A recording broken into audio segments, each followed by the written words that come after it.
warahmatullahi wabarakatuh. Salam sejahtera untuk kita semuanya. Kembali lagi dengan saya Dr. Ahmad Rufairah Warin SMH dalam perkuliahan pemidanaan berbasis nilai kerugian perekonomian negara.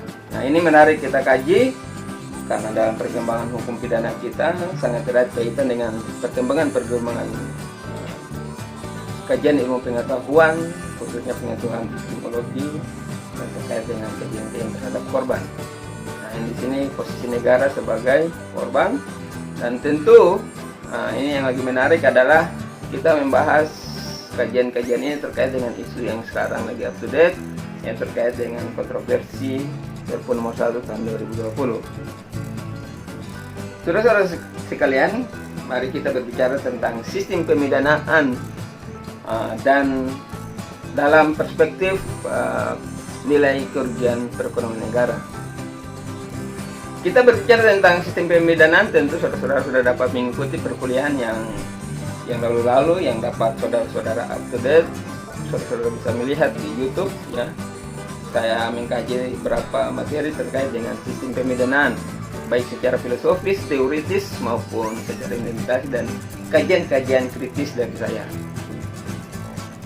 Saudara-saudara sekalian, kita berbicara tentang sistem pemidanaan yang hanya sebagai pengulangan saja, tapi tentu lebih lengkapnya di video-video sebelumnya. Bahwa sistem pemidanaan ini berarti kita harus menatap paradigma kita bahwa sistem pemidanaan ini mulai dari konsep berpikir seorang penegak hukum, pemikir hukum, hingga pada saat proses implementasinya dalam proses eksekusinya ya. Berbicara tentang sistem pemidanaan berarti kita berbicara pemidanaan dari tataran filosofis, tataran teoritis, dari logika, paradigma yang berbeda, sehingga itulah yang kemudian menjadi landasan untuk perumusan sistem norma dalam rumusan-rumusan itu maupun dalam hal proses penegakan hukum yang tidak kaku. Jadi hukum penegakan hukum itu akan menjadi fleksibel karena kita memiliki dasar pemikiran ya, teori tentang pemidanaan. Teori-teori pemidanaan maupun secara filosofis atau teoritis sudah saya ungkapkan. Kemudian secara perumusannya juga sudah ada ya, sudah saya uraikan juga. Tapi kemudian sebagai pedoman buat kita bahwa kemudian sistem pemidanaan teorinya ya, mulai dari paradigma yang absolut ya, bahwa hukum sebagai pembalasan itu sudah mulai pergeseran ke paradigma terkait dengan perubahan pelaku kejahatan. Kejahatan itu, pelaku itu bukan lagi harus dihukum seberat-beratnya, tapi bagaimana perilaku tersebut harus diubah ya, dia harus memiliki perubahan. Posisi-posisi kondisi internal dia yang abnormal itu harus dikembalikan kepada posisi yang normal ya, kepada nilai-nilai yang hidup dalam masyarakat. Kemudian dia berkembang selain merubah perilaku pelaku kejahatan, juga bagaimana memulihkan kondisi korban ya. Jadi paradigma pemidanaan kita itu sudah mengalami perubahan dari hanya pelaku saja yang diperhatikan, bagaimana pelaku ini difokuskan pemidanaan ke sana, tapi kemudian sudah berkembang bagaimana korban juga dia harus memperoleh manfaat dari pemidanaan itu ya, bahwa kerugian korban itu harus dipulihkan. Jadi bukan saja pelaku kejahatan tapi juga korban. Korban dalam kajian-kajian victimologi bahwa kemudian negara lagi sudah menjadi bagian daripada korban, bukan saja sebuah subjek hukum itu dimaksud adalah hanya person dan badan hukum, tapi dia sudah berkembang bahwa korban itu juga termasuk dalam hal ini negara. Dalam kejahatan tertentu negara menjadi korban. Oleh sebab itu negara harus memproteksi, memberikan perlindungan terhadap dirinya ya, dalam hal pengaturan, karena kita sudah masuk kepada era di mana era globalisasi yang menganut HAM dan demokrasi ya. Oleh sebab itu maka kemudian dalam kajian-kajian ini sistem pemidanaan itu mengalami perubahan ya. Selain kepada pelaku adalah bagaimana masyarakat ini terlindungi. Itu terkait dengan sistem pemidanaan. Jadi paradigma pemidanaan kita sudah pahami dulu ya. Kalau belum bisa dilihat di video sebelumnya. Setelah itu baru kemudian bagaimana konteksnya di dalam nilai kerugian perekonomian negara. Bagaimana kemudian pemidanaan ini bisa masuk untuk memberikannya. Jadi perkembangan pemidanaan kita ini kemudian dalam kajian saya juga, dalam teori saya, trisisa hukum pidana, 3 sistem sanksi hukum pidana itu bukan hanya pidana tindakan, ya. Kalau RUU KUHP kita itu selain sanksi pidana juga sanksi tindakan. Maka dalam kajian saya itu selain pidana tindakan, maka adanya imbalan, ya, sanksi imbalan peniadaan maupun sanksi imbalan pengurangan pidana. Jadi memang sudah mengarah kepada sana, ya. Bahkan kemudian hukum pidana ini, khususnya tindak pidana ini, bukan lagi menjadi sebuah sarana yang hanya fokus untuk memberikan kedamaian kepada masyarakat, tapi juga kemudian fokus untuk bagaimana pidana ini dapat menciptakan kesejahteraan masyarakat. Jadi perkembangan ini sudah maju dan berkembang, karena hukum pidana ini adalah bagian hukum publik, yang bagaimana hukum publik ini memberikan kontribusi juga terkait dengan memberikan jaminan kesejahteraan kepada masyarakat. Nah, itu bagaimana caranya? Itulah yang kita diskusikan dari perspektif kerugian, nilai kerugian perekonomian negara. Saudara-saudara sekalian, kita berbicara tentang perekonomian negara, maka tentu landasan filosofi, dan kita berbicara tentang landasan yuridis yang utama, berbicara tentang perekonomian negara, maka tentu pasti kita akan merujuk pada pasal 33 konstitusi, ya. Di dalam pasal 33 Undang-Undang Dasar Negara Republik Indonesia itu, di pasal 33 disebutkan bahwa pertama, ayat 1, perekonomian itu disusun sebagai usaha bersama berdasarkan atas asas kekeluargaan, ya. Nah, ini juga harus kita pahami, ya, terkait dengan polemik yang beredar, ya. Bahwa perekonomian itu disusun sebagai usaha bersama berdasarkan atas asas kekeluargaan, ya. Kemudian yang ayat 2-nya, cabang-cabang produksi yang penting, ya, bagi negara dan yang menguasai hajat hidup orang banyak harus dikuasai oleh negara. Itu ayat 2-nya. Ketiganya, bumi dan air dan kekayaan alam yang terkandung di dalamnya dikuasai oleh negara dan dipergunakan sebesar-besarnya untuk kemakmuran rakyat. Sedangkan keempat adalah perekonomian nasional diselenggarakan berdasarkan atas demokrasi ekonomi, ya, dengan prinsip kebersamaan. Jadi kita ada demokrasi ekonomi, ya, itu di pasal 4-nya, atas prinsip kebersamaan, efisiensi, berkeadilan dan berkelanjutan, kemudian berwawasan lingkungan, kementerian, serta menjaga keseimbangan, kemajuan dan kesatuan ekonomi nasional.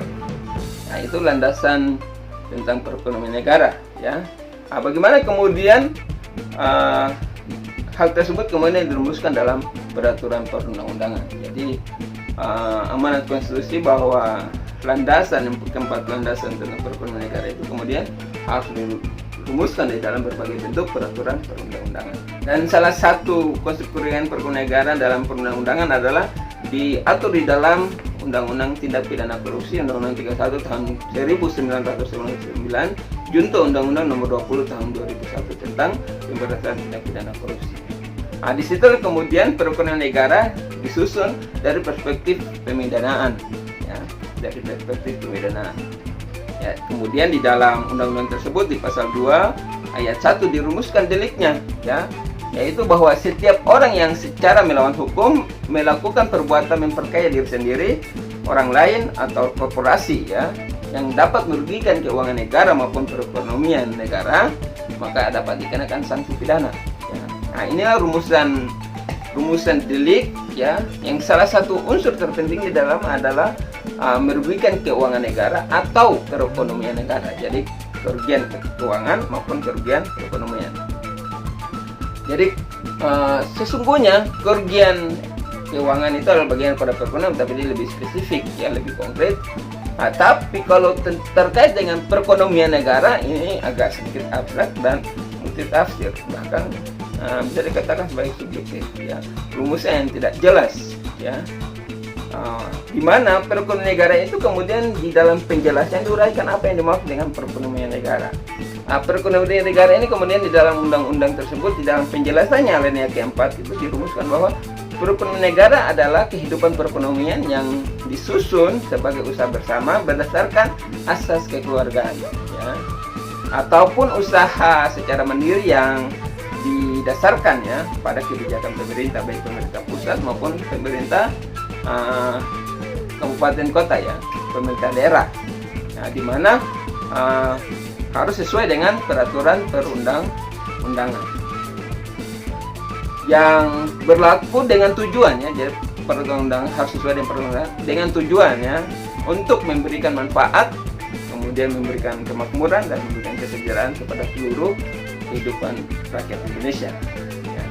Jadi pemidanaan ini kemudian bukan saja tujuannya untuk memperbaiki pelaku, melindungi korban dan sebagainya, tapi tujuan lebih mulia adalah bagaimana pemidanaan ini kemudian dapat memberikan efek terhadap manfaat, kemakmuran dan kesejahteraan kepada seluruh kehidupan rakyat, ya. Jadi esensi dari pemidanaan itu sudah mengalami pergeseran kepada social defense, perlindungan terhadap rakyat. Bagaimana perlindungan terhadap rakyat itu bukan hanya rakyat mendapatkan kedamaian, ya, ketentraman, tapi juga bagaimana munculnya kemakmuran dan kesejahteraan dari adanya delik tindak pidana, ya. Maka kemudian tindak pidana korupsi yang terkait dengan harta kekayaan negara ini kemudian dibuat peraturan perundang-undang untuk melindungi terhadap perbuatan tersebut, ya. Nah, tapi kemudian dengan adanya Perpu nomor 1 tahun 2020 yang menjadi polemik sekarang terkait dengan wabah COVID-19 ini menjadi polemik, ya, bahwa kemudian dikhawatirkan, ya, terjadi penyelewengan yang mengakibatkan negara mengalami kerugian. Nah, tapi maksud dari Perpu tersebut itu adalah untuk memberikan perlindungan kepada negara maupun kepada rakyat terkait dengan kesejahteraan. Nah, ini nanti kita akan kupas lebih lanjut, namun sebelum ke sana kita urai dulu tentang perekonomian negara. Perekonomian negara ini kemudian, ya, kerugian perekonomian negara ini kemudian secara teoritis, ya, pada banyak sekali pandangan para ahli, tapi secara yuridis dalam rumusan norma, ya, hanya dapat kita lihat dalam rumusan di dalam Undang-Undang Tindak Pidana Korupsi, ya, tapi rumusannya masih abstrak, ya. Bahkan dalam rumusan tersebut pengertian daripada perekonomian negara itu lebih cenderung, ya, mengikuti esensi dari pemikiran, esensi dari rumusan dari konstitusi, ya. Nah, pasal 33 itu hampir, ya, kemudian dimasukkan di dalam penjelasan daripada perekonomian negara, ya. Jadi perekonomian negara yang dimaksud adalah demikian. Nah, inilah yang kemudian bagaimana pemidanaan itu dapat memberikan posisi perlindungan terhadap negara dalam hal harta kekayaan, dalam hal perekonomian maupun dalam hal uang, ya, uang negara. Saudara sekalian, di dalam perkembangannya, ya, praktis tidak ada putusan hakim, ya, hakim tipikor yang berbicara tentang kasus tentang dasar pertimbangan terkait dengan perekonomian negara. Tapi terkait dengan keuangan negara, ya, banyak sekali, ya, putusan terkait dengan kerugian keuangan negara. Tapi perekonomian negara ini praktis, ya, sedikit sekali yang menyinggung ke sana, ya. Walaupun demikian, ya, merujuk pada putusan hakim yang terkait dengan frasa kerugian perekonomian negara ini dalam kasus tindak pidana korupsi dapat dilihat pada putusan nomor 1164, ya, 1164 garing K garing pidana garing 1985. Jadi tahun 85 itu ada, ya, atas nama terdakwa TG, ya, di mana perbuatan terdakwa itu yang secara melawan hukum, ya, membangun tanpa izin di wilayah perairan milik negara yang mengakibatkan negara tidak dapat memanfaatkan dan menggunakannya untuk kepentingan umum menurut kepentingan umum, ya. Jadi kasus tersebut kemudian menurut majelis hakim bahwa pada saat itu termasuk perbuatan yang merugikan perekonomian negara, ya, karena dengan perbuatan itu kemudian negara tidak bisa kemudian menguasai untuk mengelola untuk sebesar-besarnya untuk kemakmuran rakyat. Kemudian selain itu kasus lain adalah yang erat kaitannya dengan kerugian perekonomian adalah kasus nomor 1144 ya, garing K garing PIT garing 2006 ya, atas nama terdakwa ECWN ya, inisialnya ya, sebagai Direktur Utama Bank Mandiri. Saudara sekalian, kasus ini yang kemudian di kasus yang terkait dengan Direktur Bank Mandiri ini terkait dengan memberikan pinjaman ya, secara melawan hukum dengan tidak memperhatikan prinsip kehati-hatian di dalam perbankan. Jadi waktu itu diberikan pinjaman kepada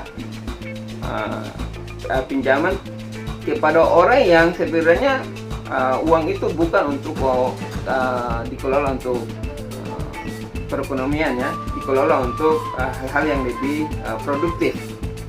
Jadi hakim menilai bahwa seharusnya itu rakyat membutuhkan ya, untuk sektor-sektor real yang lebih produktif, tapi uang itu dipinjam bukan untuk sektor yang produktif, sehingga dianggap justru merugikan keuangan perekonomian negara.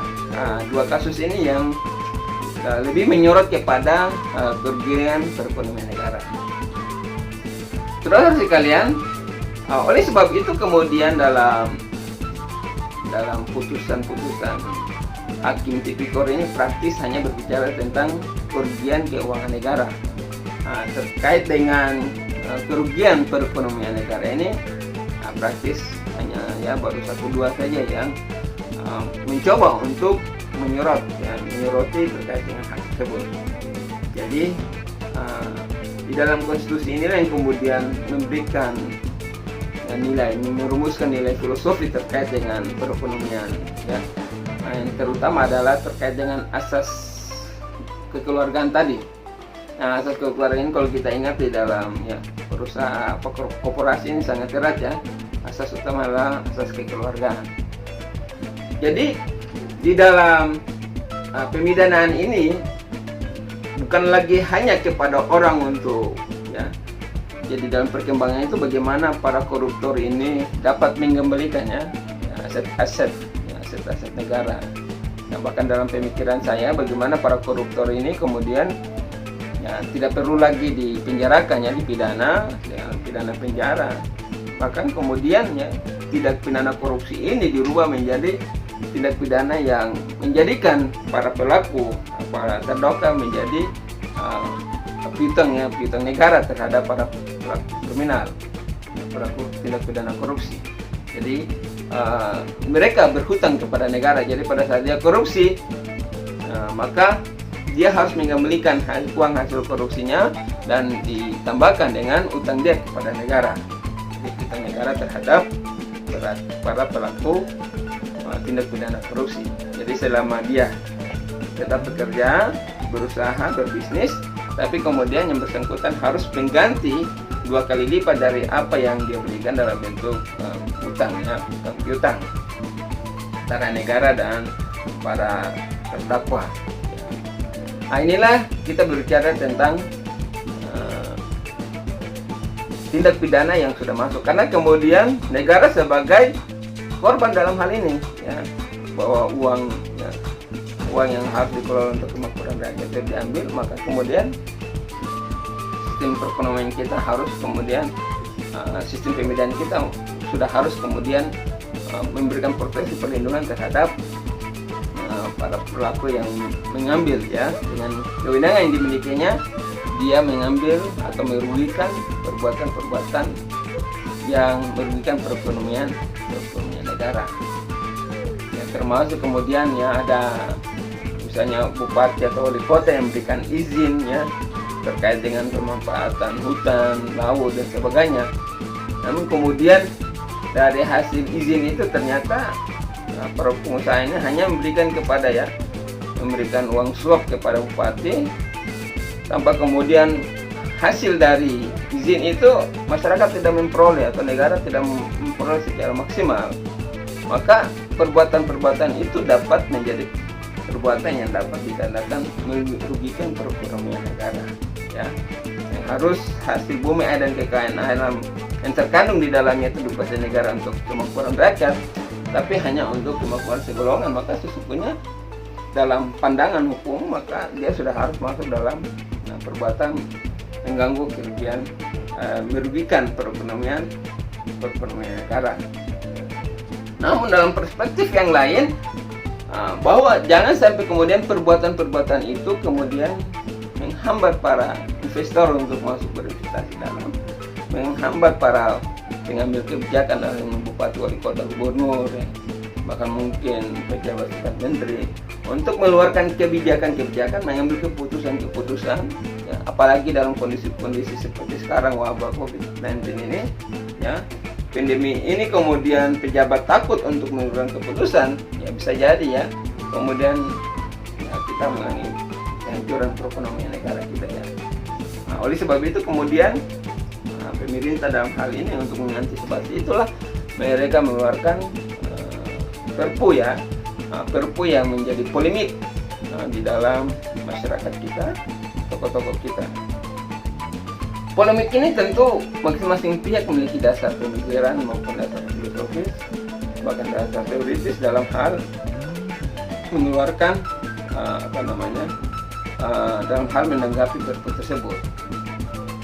Tapi pada prinsipnya bahwa apapun yang dilakukan itu, pemidanaan itu secara pemikiran, ya, bukan saja terkait dengan orang itu dihukum terus kemudian uang negara itu kembali, tapi bagaimana orang itu baik, diperbaiki, uang negara kembali, atau kemudian orang itu tidak melakukan kejahatan, ya, atau melakukan kejahatan tidak diproses, diperbaiki saja, tapi kemudian uang negara itu kembali. Artinya negara tidak mengalami kerugian di sini, ya.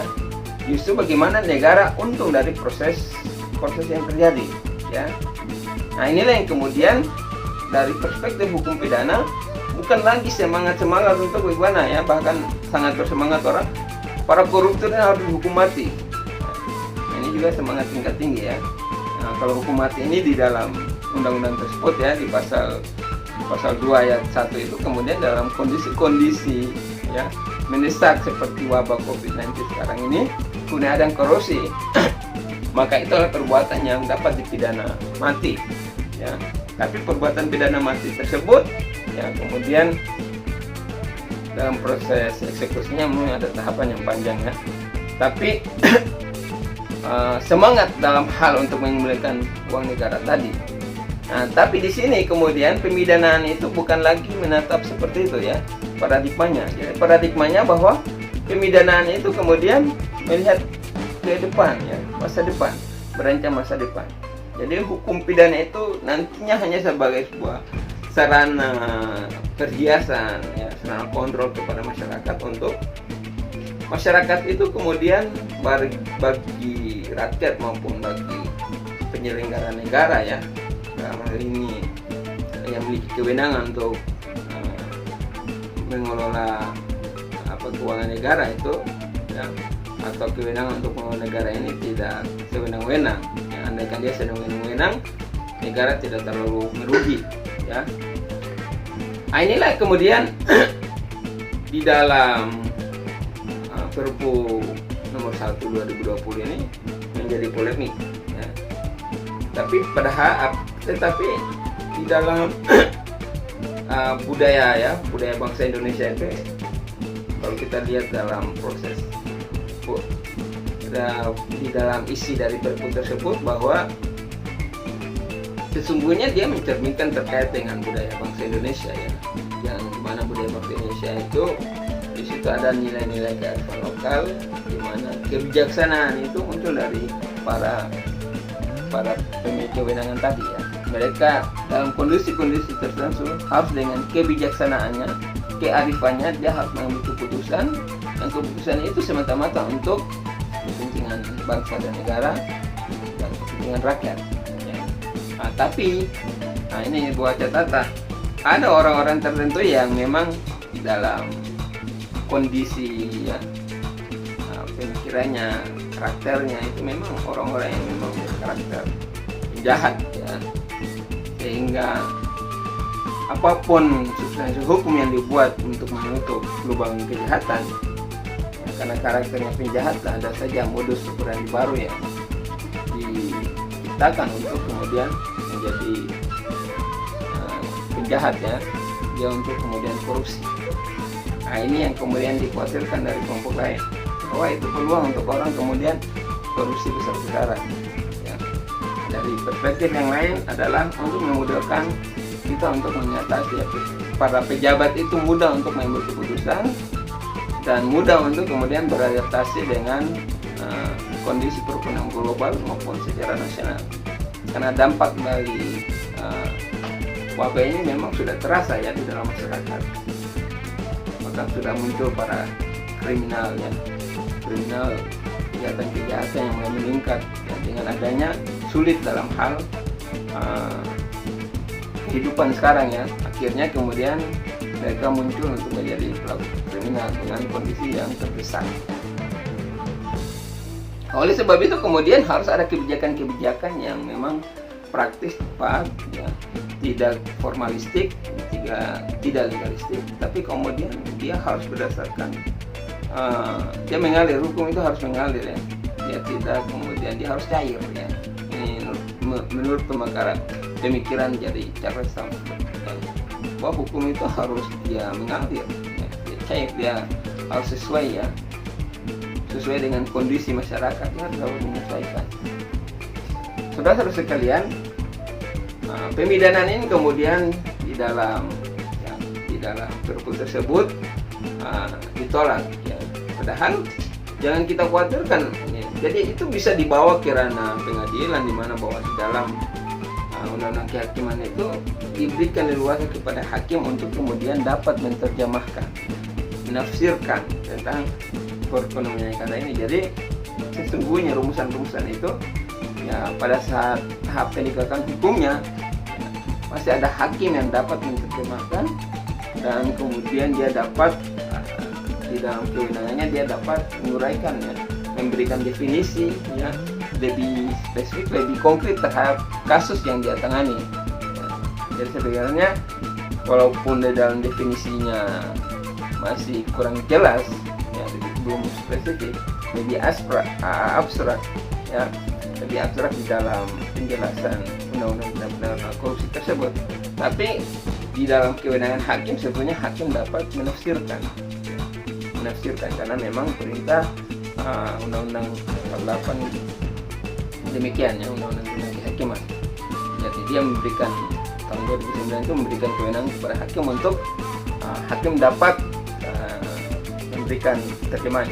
Jadi undang-undang 48 2009 tentang kekuatan kehakiman ini memberikan kelonggaran kepada hakim, kewenangan kepada hakim untuk menafsirkan ya. Bahkan hal yang tidak ada dia harus dapat tinggali hukum yang hidup dalam masyarakat ya, makanya kemudian dasar pertimbangan hakim itu harus minimal memuat tentang tiga alasan dasar pertimbangan hakim itu harus terkait dengan legal justice, moral justice, dan social justice.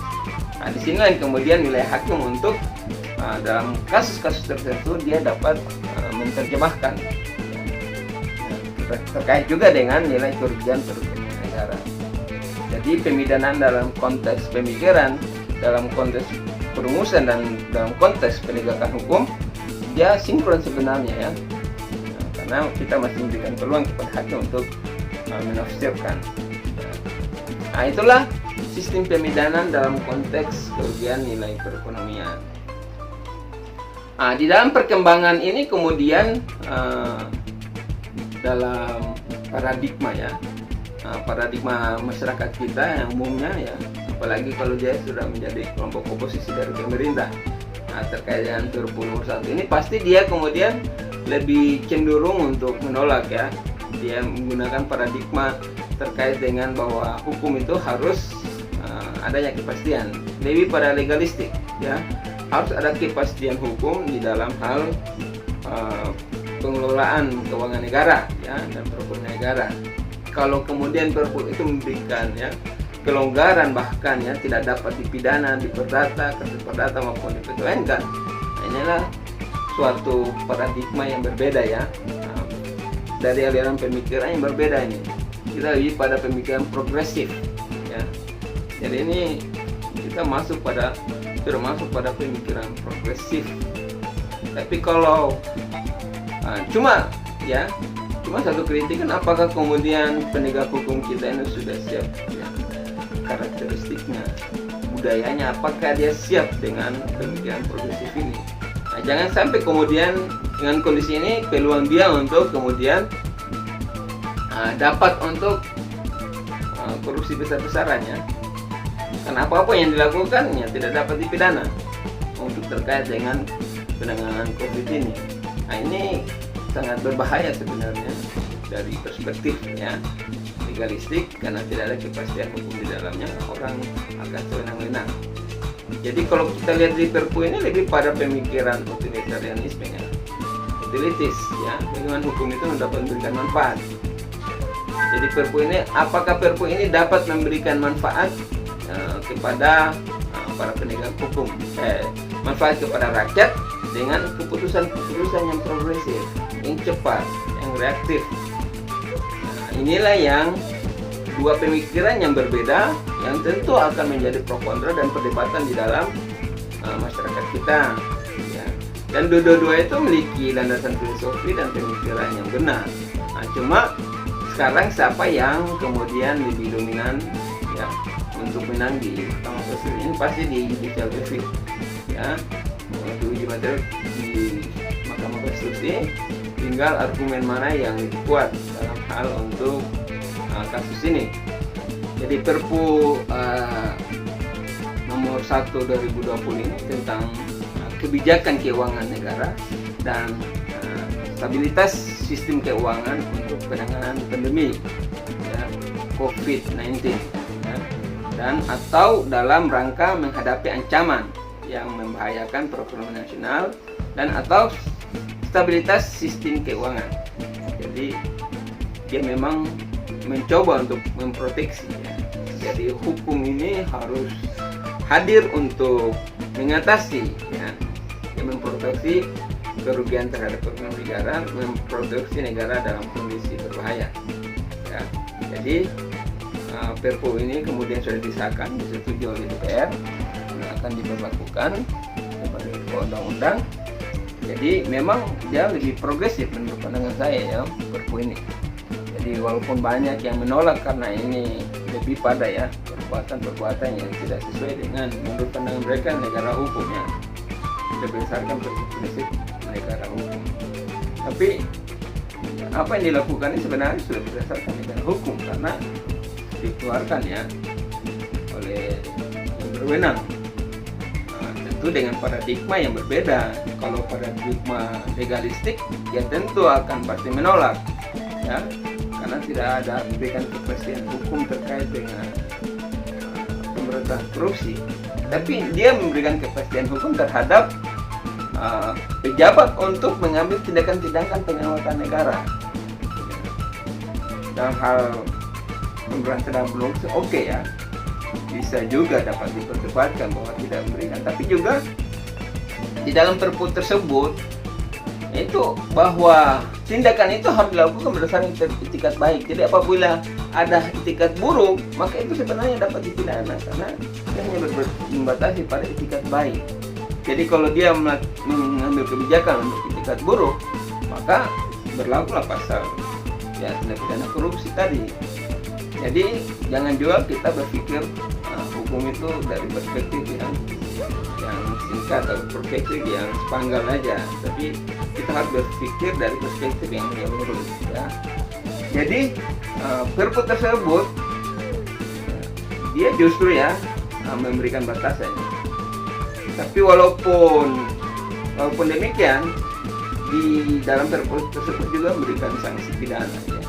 Jadi ada juga dari satu pihak dia memberikan kelonggaran untuk orang tidak dipidana, tapi di pihak lain juga memberikan sanksi ya.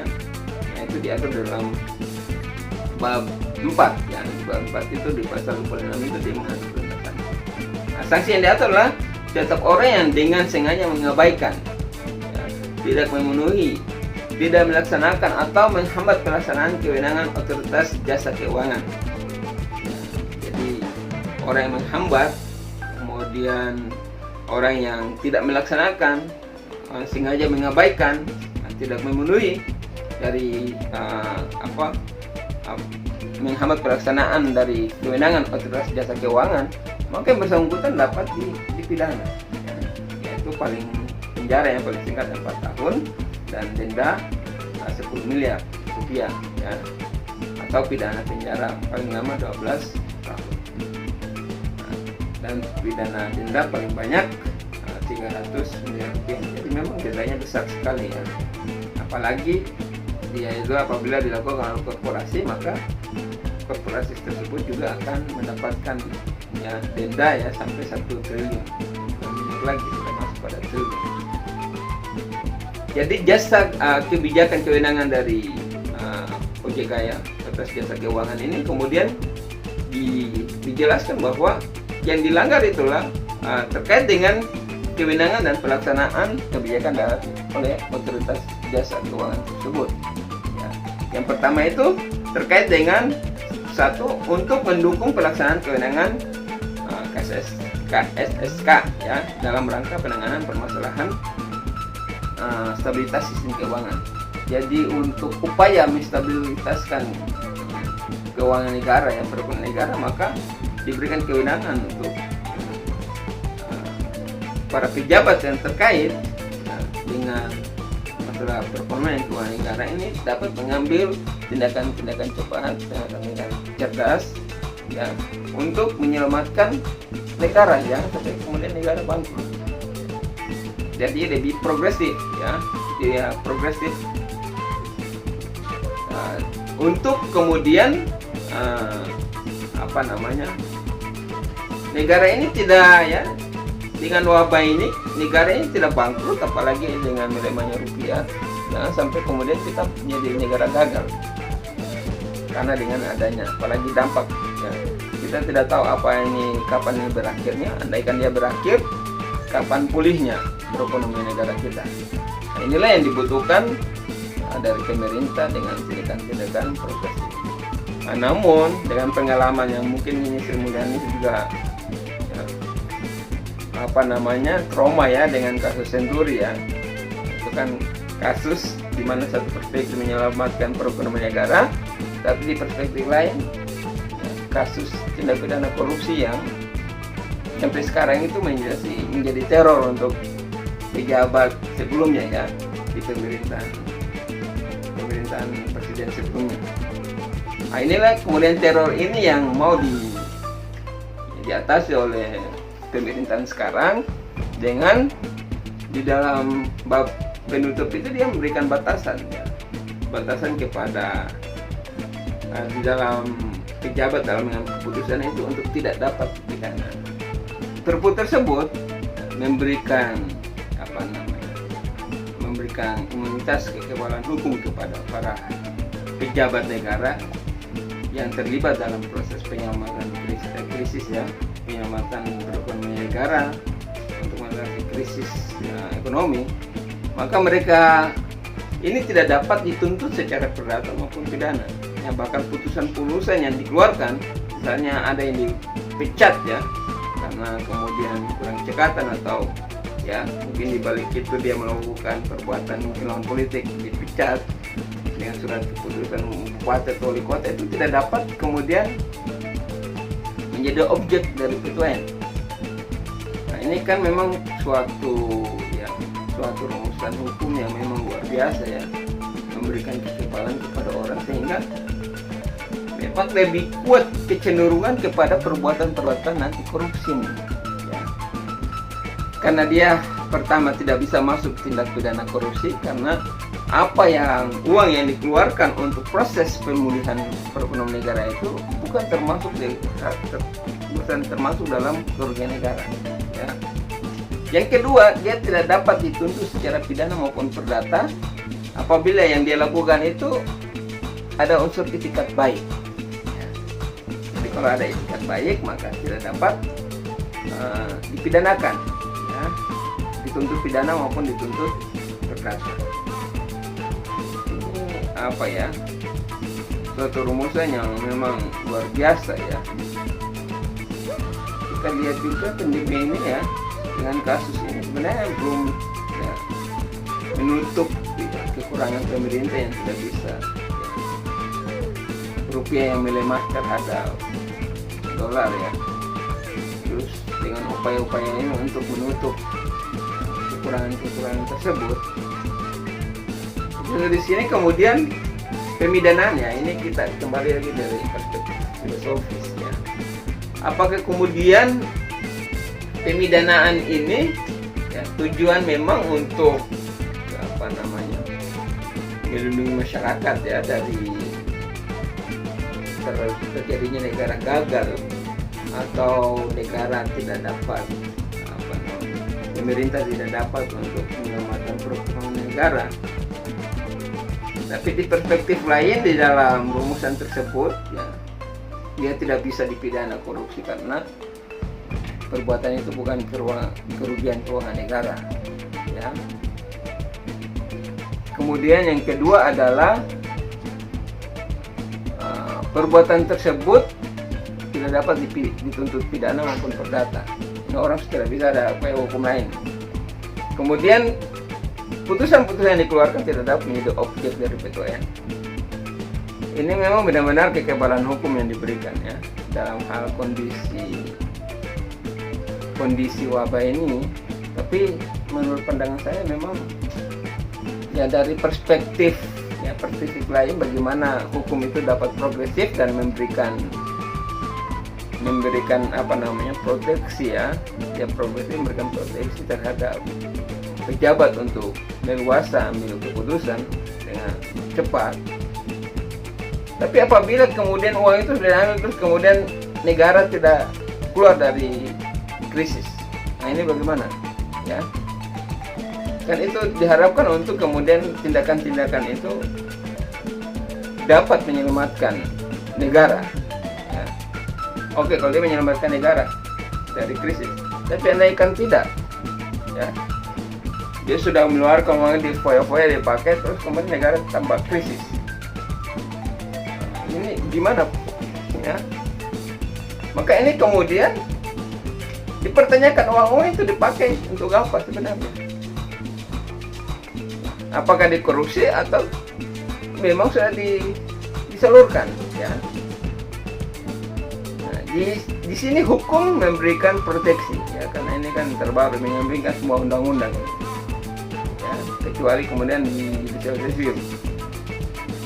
Tapi kalau tidak di judicial review atau misalnya kalah diberlakukan, terus negara tetap merugi ya, negara tetap merugi. Apakah kemudian sudah jatuh tertimpa tanggal? Nah ini apakah kemudian hukum itu sangat apakah kemudian secara filosofis apakah hukum itu kemudian berguna? Yang tadinya utilitis ya, memang pada utilitis ya. Bagaimana hukum itu memberikan kemanfaat dan kegunaan ya.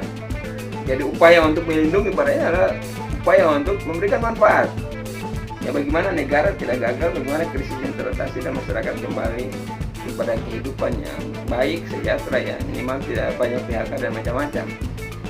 Tapi kalau dengan upaya tersebut ya, yang dilakukan dan tetap gagal, nah, ini bagaimana? Gagal itu berarti ya kebijakan mungkin tidak tepat sasaran, anggaran juga tidak tepat sasaran ya, justru dipakai untuk kepentingan orang-orang tertentu untuk memperkaya diri sendiri. Nah ini yang menurut pandangan saya, perbuatan dia tidak bisa dipidana, tapi kalau dia memperkaya orang sendiri, orang yang tersebut, korporasi tersebut harus diseret.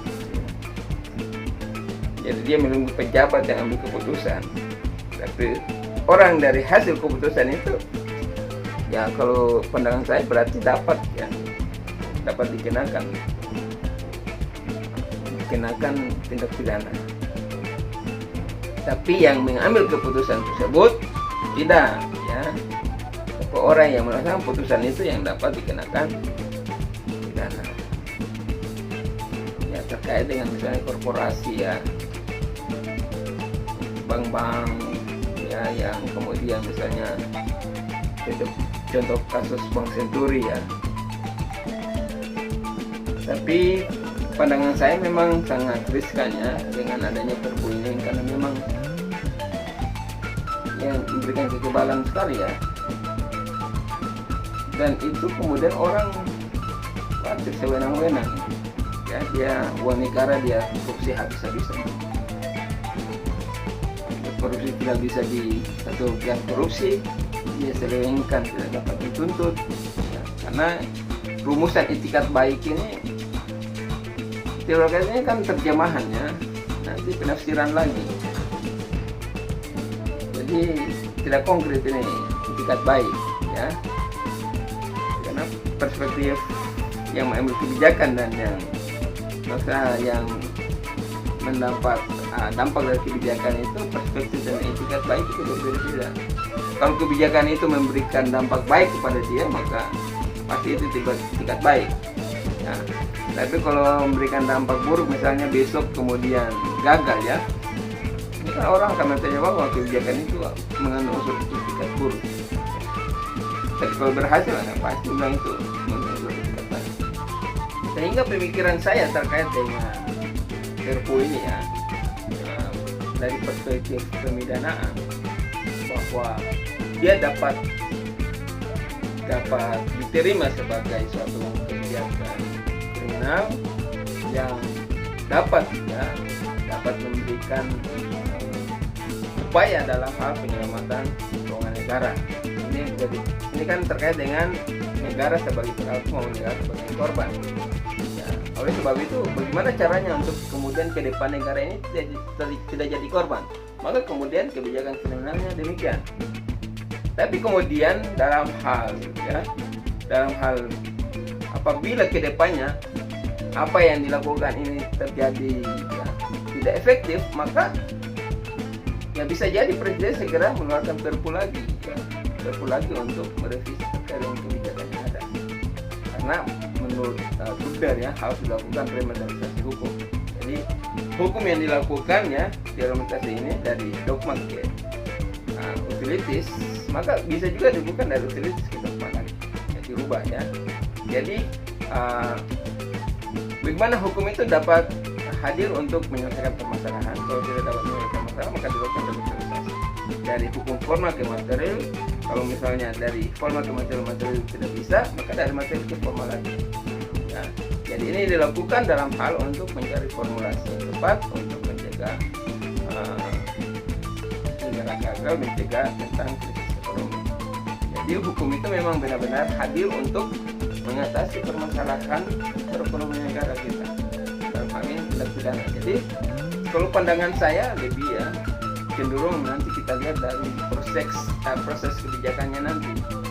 Nah, ini memang dari perspektif lain ini adalah memberikan ya kewenangan yang absolut ya, praktis orang dengan leluasa untuk mengambil kebijakan. Tapi ini kondisi yang darurat, negara dalam kondisi yang darurat sekali dengan melemahnya rupiah ya, kemudian dengan adanya pandemi, maka tentu ini akan berdampak yang besar. Jadi menurut saya memang yang di kondisi ini pemimpin negara yang cukup cerdas untuk mengambil keputusan itu, walaupun kemudian keputusan ini menurut ketiganya. Tentu dengan ini kita harus pengawasan dari masyarakat yang penting. Oleh sebab itu saya mengajak kepada mahasiswa masyarakat untuk ini kebijakan yang memang harus diambil menyelamatkan bangsa dan negara. Tapi untuk proses yang kita khawatirkan itu mari kita melakukan pengawasan bersama. Kita awasi setiap pejabat yang diputuskan, kita kritis apabila keputusan itu ya, dianggap tidak memberikan pengaruh terhadap penyelesaian permasalahannya bangsa dan negara hadapi sekarang. Demikian dari saya mata kuliah kita kali ini. Kita akan jumpa dalam perkuliahan yang lain. Assalamualaikum warahmatullahi wabarakatuh.